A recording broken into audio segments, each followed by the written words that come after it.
my question is, because I've been in 2 fires, who do we go to outside of the Glade if we, for information or for backup for us, if the Glade does not already have, which I haven't heard of, I haven't seen it done, because they say you can't clear anything that's a tree 6 inches in diameter or 8 inches, one of the two. But beside of me, there's like 7 or 8 huge dead trees. Behind me, there's dead trees. There's leaves piled up everywhere. We have a 5-foot minimum with the trees in your lot. So I think my concern is who do we go to for our safety to question and try to promote something other than the rules that are already established in the Glade for this? Do you know what I'm getting at? That would be a question for the Fairfield Glade, but I couldn't answer that. I'm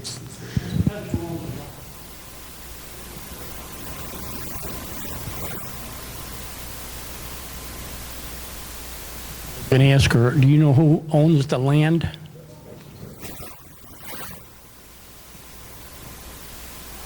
Who owns the land?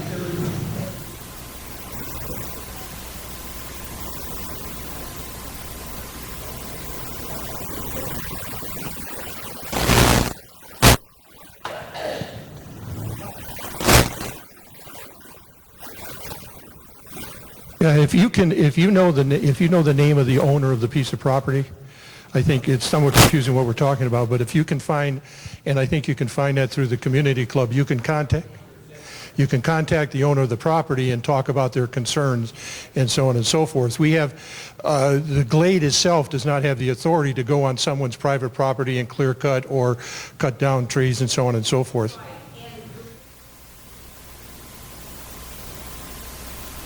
Mm-hmm. That's when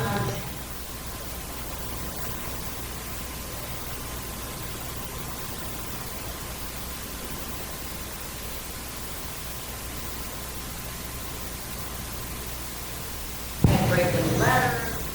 Right. We had really.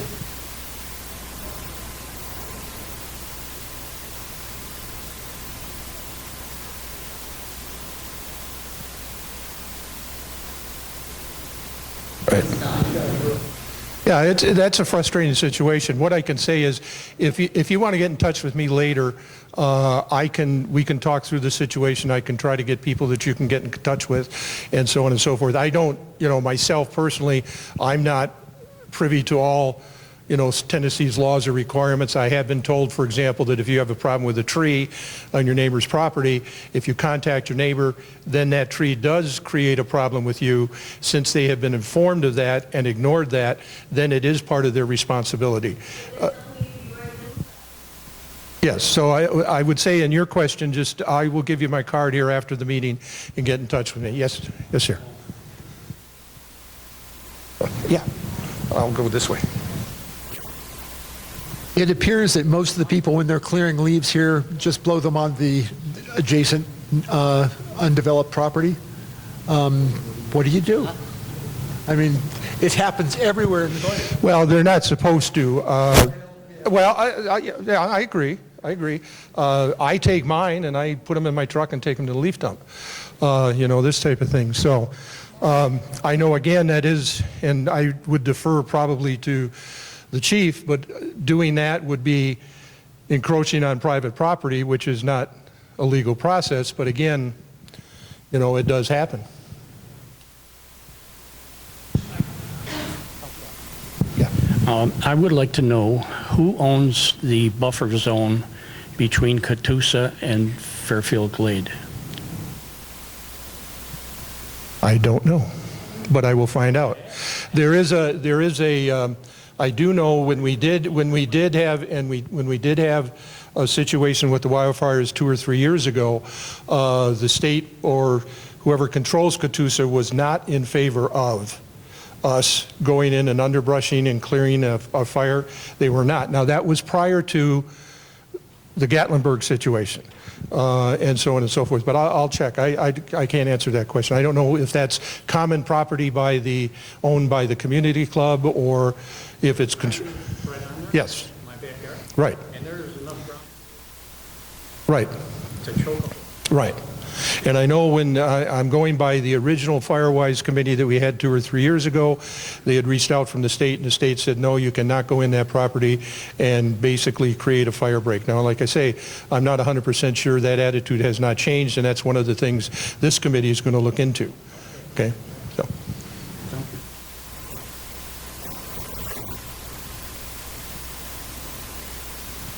The buffer zone is owned by Wyndham Resorts, and that's as per the Tennessee property tax assessor thing. My question is, who manages Catoosa in terms of fire mitigation? Does Wildlife Management or does the Tennessee Forestry Department manage Catoosa? TWRA does. Okay.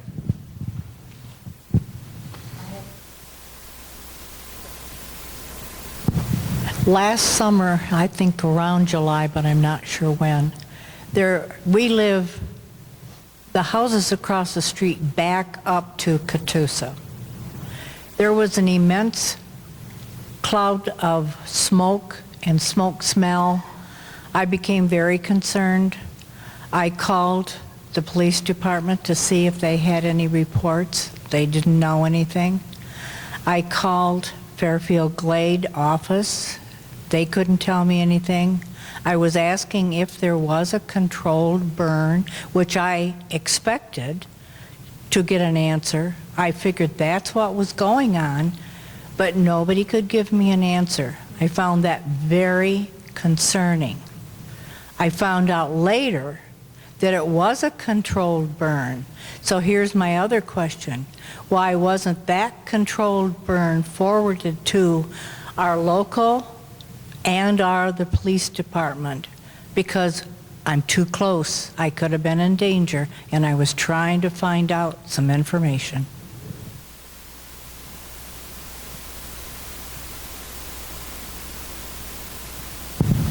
It's a very good point. And whenever we, the Division of Forestry, do prescribed burns, we don't burn on TWRA land. That's their property. They do that themselves. But when we have a prescribed or prescription burning program within the Division of Forestry that we use to assist private landowners who want to enhance their forest and grasslands.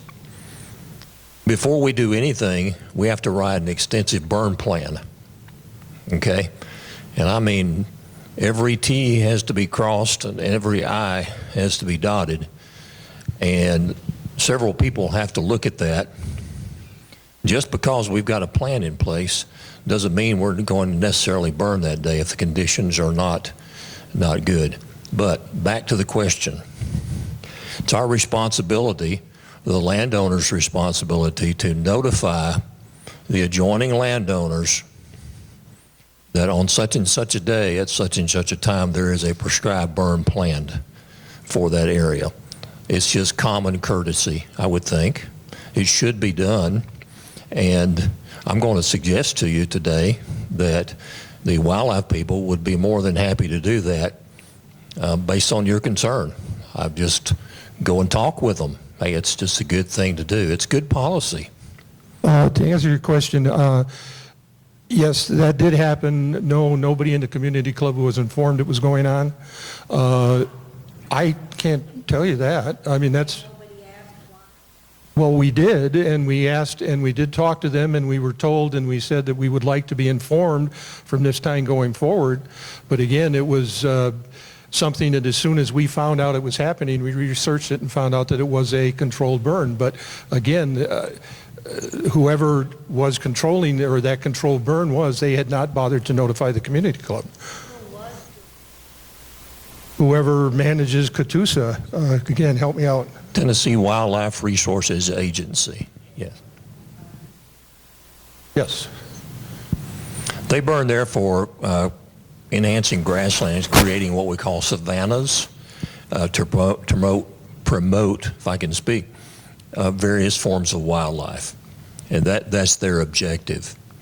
But it's just good policy, whether it's them or us or whoever, to notify adjoining landowners that a burn is going to take place.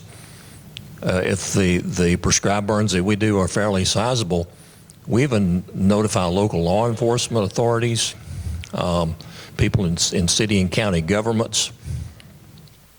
If it's going to be big enough and put up enough smoke, we may even call the Federal Aviation Administration, because we get lots of reports periodically from commercial airliners flying over your area here who are using the Hinch Mountain VOR navigational aid to fly the federal airways. So we even get phone calls from the FAA offices saying, hey, you've got a big fire east of Crossville or south of Crossville. Just want to make you aware. We're probably already aware of it anyway, but the word is out, and it's just good policy to let folks know.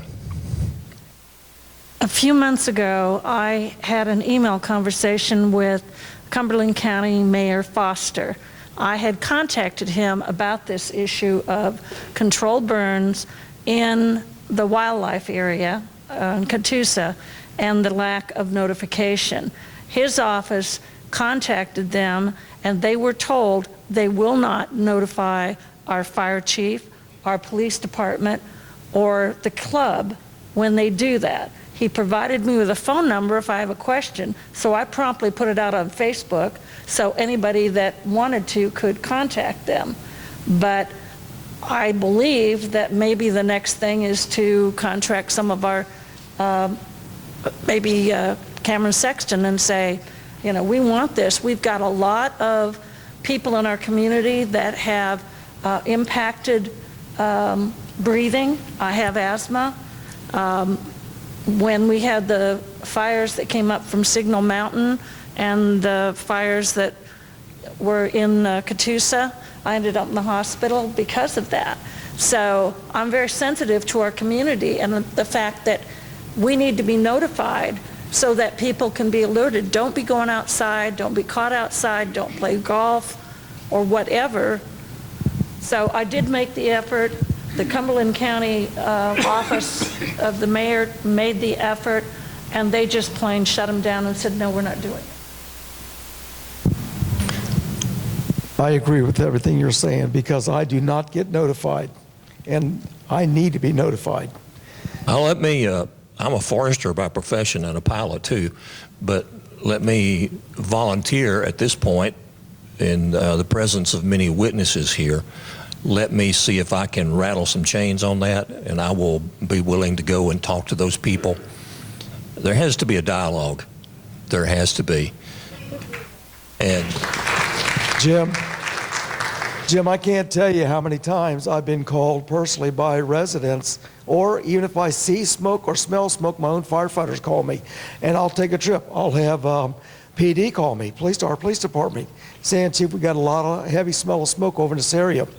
So my first thing that I always go to is I head for the golf course out in Heatherhurst, so I can look over the area, and I'll see a lot of smoke. And what do we have? It's usually a controlled burn.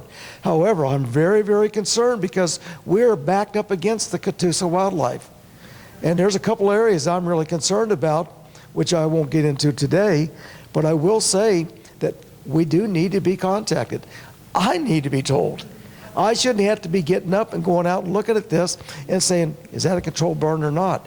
Because we've driven all over the place, our fire department, trying to find out where this smoke is coming from. So, Jim, I would appreciate it. It's just good policy. And lest anybody get the wrong idea, TWRA is a good organization. Okay, they're a very good organization. They have some fine people working with them. But I do see an opportunity here to establish some protocols on their part, just common courtesy, to notify people in authority here in the area, and whatever avenue of communication you have here in your community, whether it be Facebook posts or I'm sorry. E-blast, okay, then that message can get out. I'll go talk to them. I'll try to relay that message to you and your concerns, and hopefully we'll get a good reception. I'm willing to do that.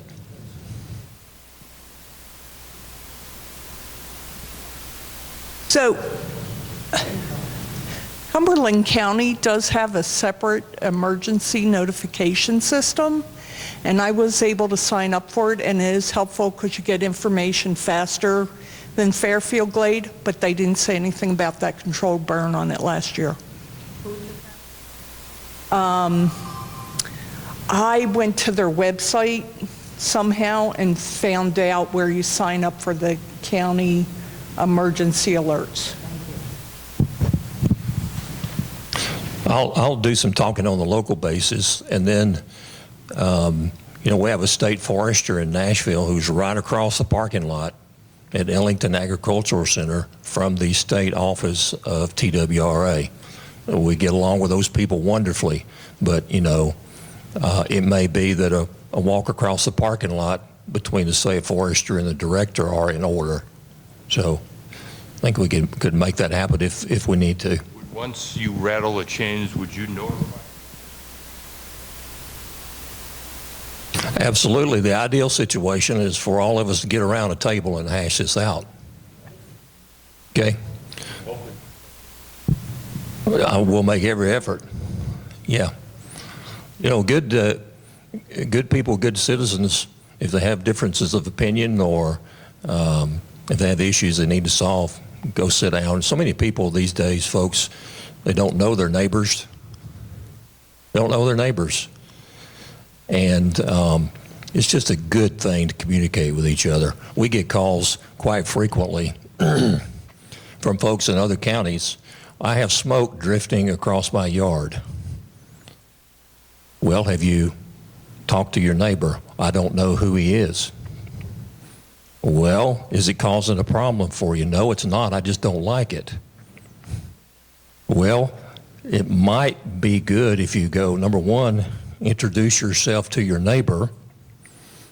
And number two, this sounds pretty bold, it's not the government's responsibility to solve your problems for you. Is that a fair statement?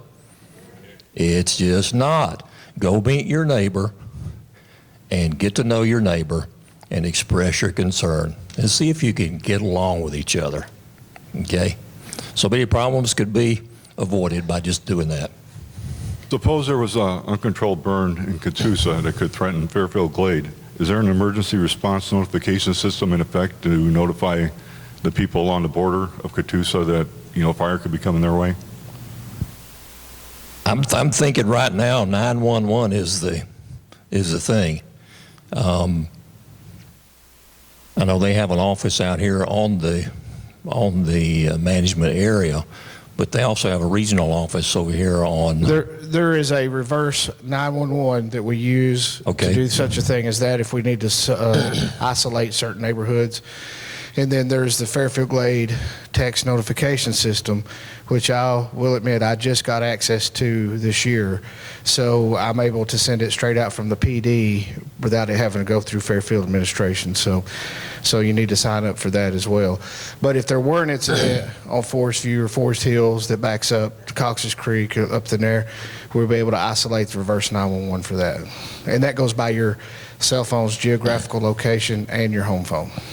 Deal. So, us government folks, when we come to communities like this, we don't know what's in place within your communities, what kind of communication systems you have. So that's a good thing. Good thing what you've got in place here.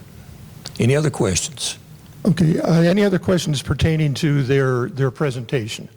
A lot of these questions about the control burns in Catoosa and stuff, unfortunately, these two guys can't control that, but we will. That's something that we'll put on the agenda for our next fire safety meeting, and we'll follow through on some of those questions.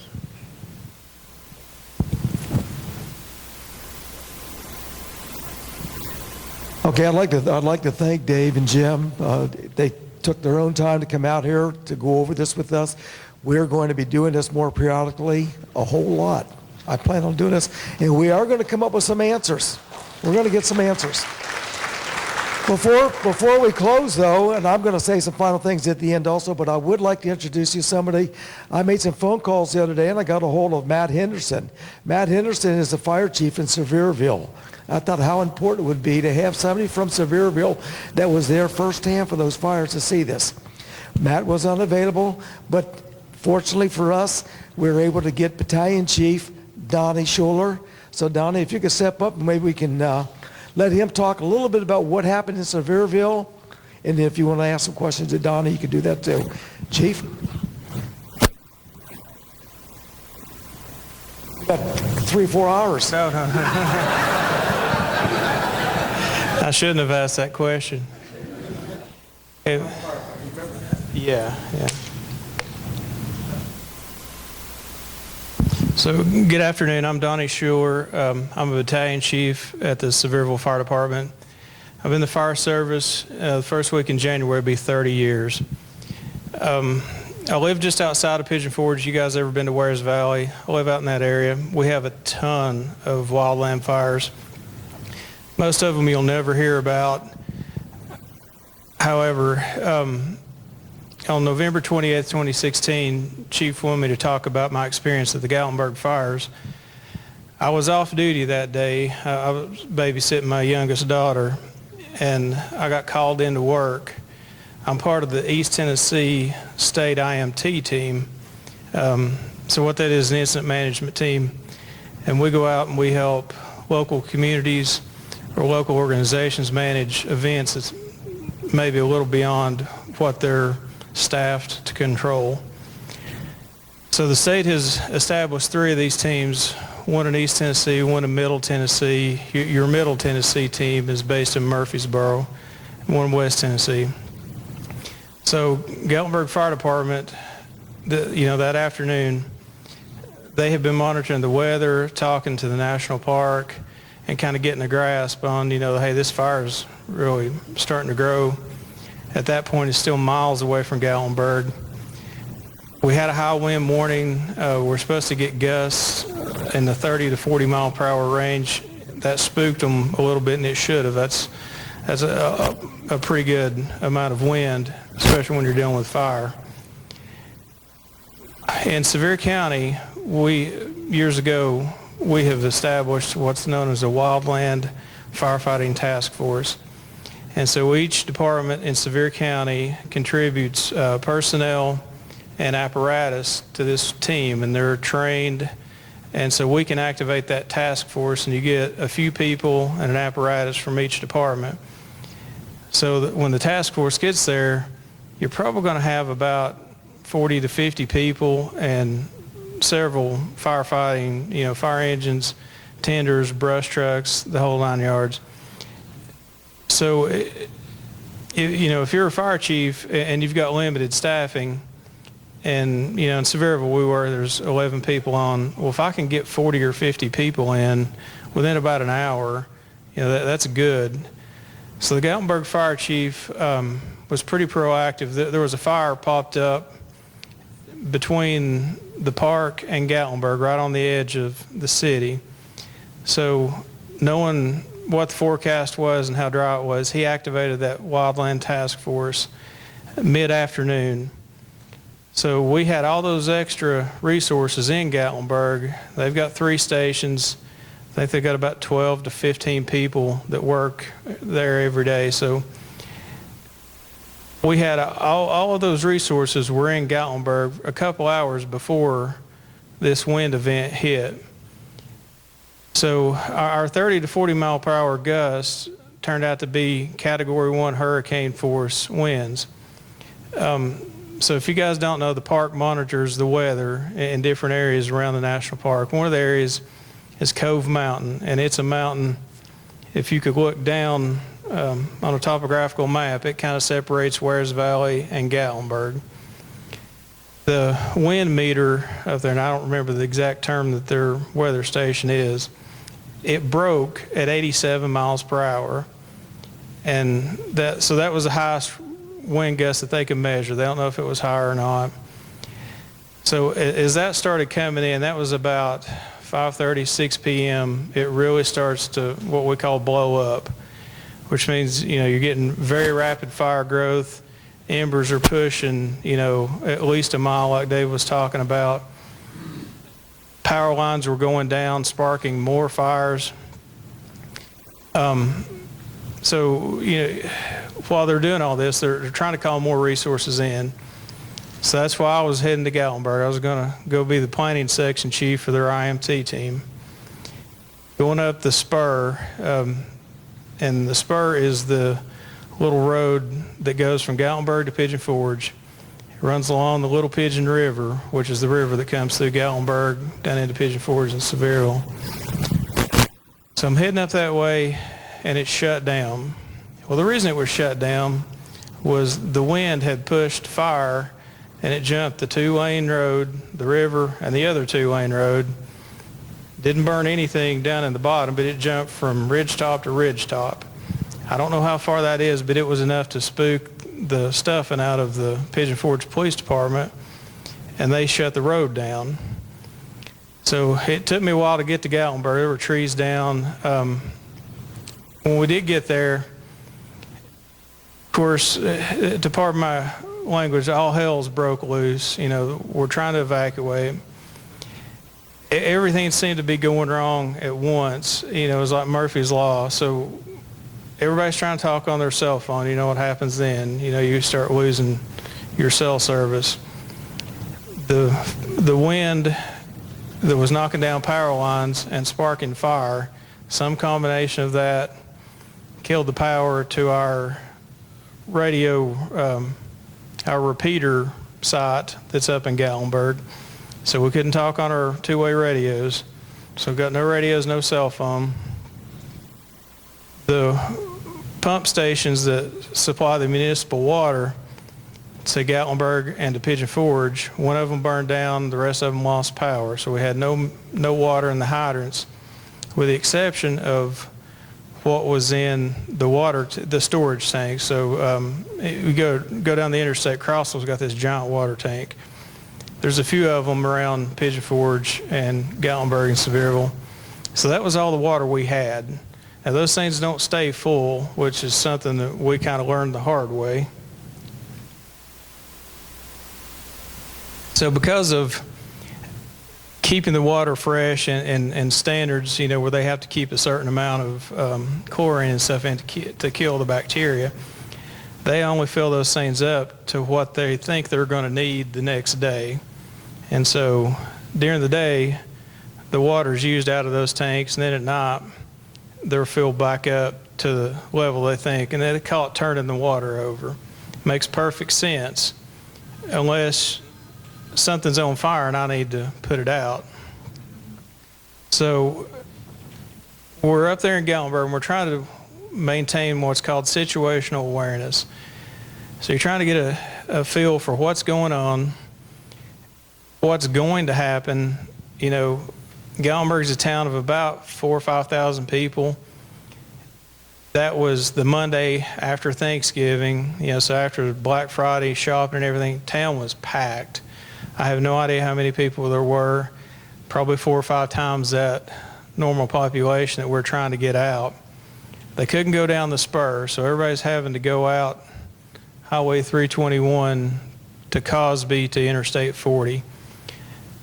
What we didn't know, situational awareness there, we lost it, was that because we couldn't talk to anybody, we didn't know that in Wares Valley there was a 1,000-acre fire that wound up burning 100 houses down.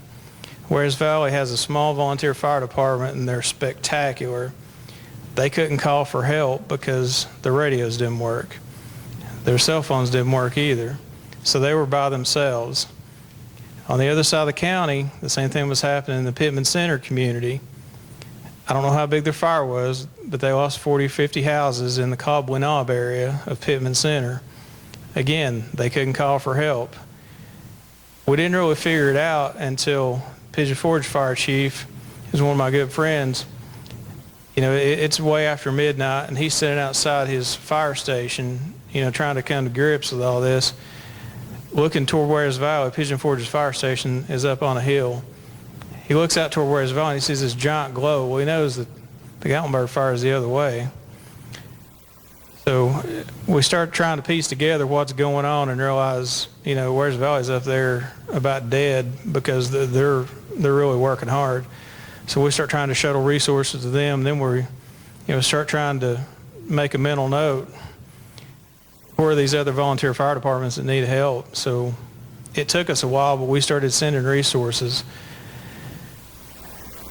I should have brought it, and I apologize I didn't. Gatlinburg Fire Department kept track of the resources that came in just to Gatlinburg. It was something like 200 organizations, a few thousand firefighters.